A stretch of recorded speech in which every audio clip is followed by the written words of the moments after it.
Okay, so we're going right back to that here. Okay, this is video number 4.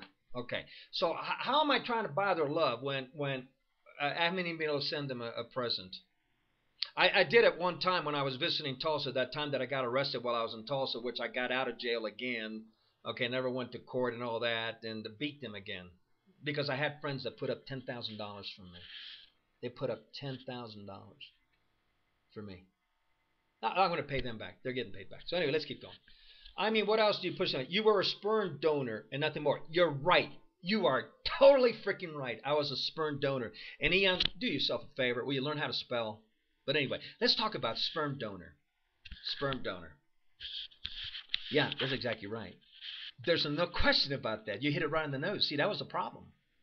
Listen, making sex with your mother, it wasn't sex. It wasn't love. Listen, let me tell you something. And see everything I tell you, you can verify from Michael, because I know he went through it. What's it like to get ready to go to bed with your wife right after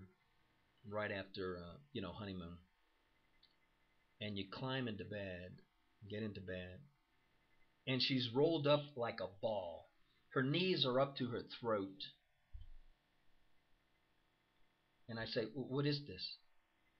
She says, "This is the way I sleep." I said, "What? This is the way you sleep?"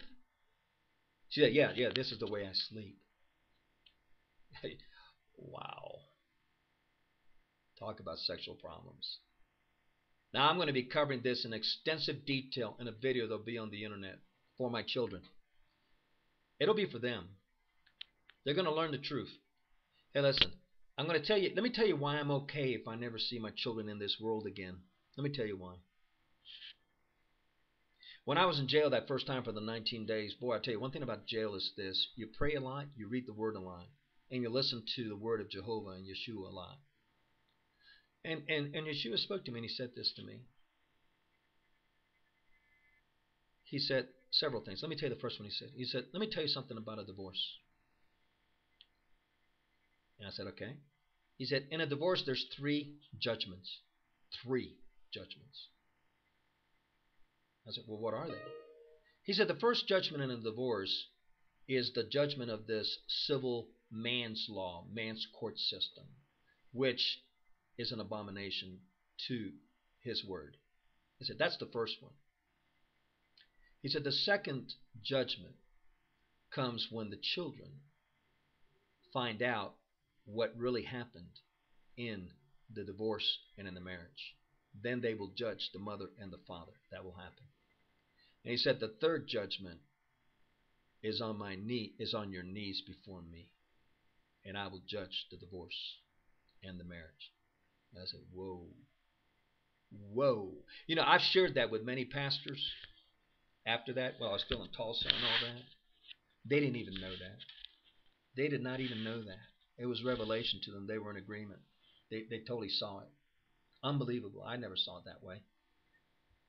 Never saw it that way. Anyway, let's keep going.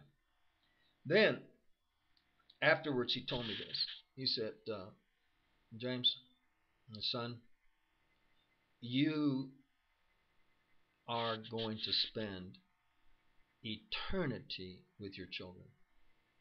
You will spend eternity with your children. Now, that definitely was refreshing, and that was really good, and it gives me life and all that kind of stuff. But, you know, later on, as I saw the things happening with your mother and everything she was doing in court, in court she would say to me, and even out of court, listen, don't worry about it. I'm not going to do anything. I understand how important it is for the father to be involved in the children's life. I understand all of that. I understand all this, and I would never do anything and never did that. But you know what? I knew she was lying. Now, you may ask, well, how did I know? Easily. I was watching what she was doing, her actions. Her actions in the court were 100% totally saying the opposite. I knew she was lying. And I'll go into that in a lot more in the videos that I'm going to do about everything. These videos will probably last 14, 15, 16 hours. Okay? I'm going to talk about your mother and me and sex before marriage. That one's a good one. Wait till you get that one. Okay? Now, but anyway, but later on, I realized this. The Lord told me, Yeshua, He said, I said that you would spend eternity with your children. I did not necessarily say that you would be restored with them in this world before eternity. I understand that. I understand it completely. That's why I have peace. Let me tell you something. I am so full of joy, Ian. You have no idea. Let me tell you something. I sleep at night great. Listen, things are going absolutely fantastic. But let me tell you this. The last 4 years have been a total freaking nightmare. The first year and a half, I was in total disbelief and shock and in a depression because I could not believe the shit your mother was doing against me, her husband. A total abomination, along with your grandfather, Papon. Let me tell you something about Papon. We're going to cover that. We're going to cover what I believe happened to your mother as a child. We're going to cover a lot of stuff. I'm going to put it all on YouTube, and I'm going to put it all on a website that's being designed. It's going to talk about everything, what the judges did, what her lawyers did, the criminal actions, the documents showing the criminal acts. Did you know that they tried to burn my house down? Your mother's implicated in that. Yes. The house that I was living in, they broke into it and they tried to burn it down. Yeah, firemen came, everything. The house was on freaking fire almost. Yeah, yeah. The lawyers, the judge, along with your mother involved in that. Did you know that? No, of course she's not going to tell you that.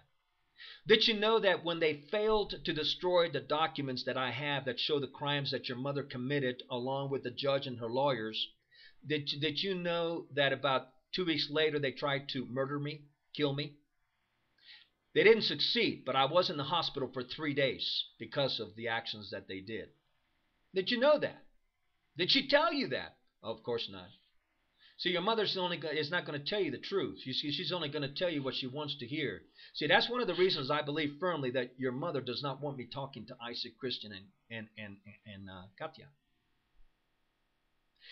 When this started in the courtrooms, in the divorce court, and your mother started with this, in the very beginning, before she got ruthless, before she got totally despicable, I told her, I said to her this. I said, you keep up with these falseness and everything, all these lies, and the day could come that Isaac, Christian, and Katya could look at you in the face and spit on it. Remember that. What you are doing is grotesque. So remember what I'm telling you. Remember what I'm telling you. So, let's keep going.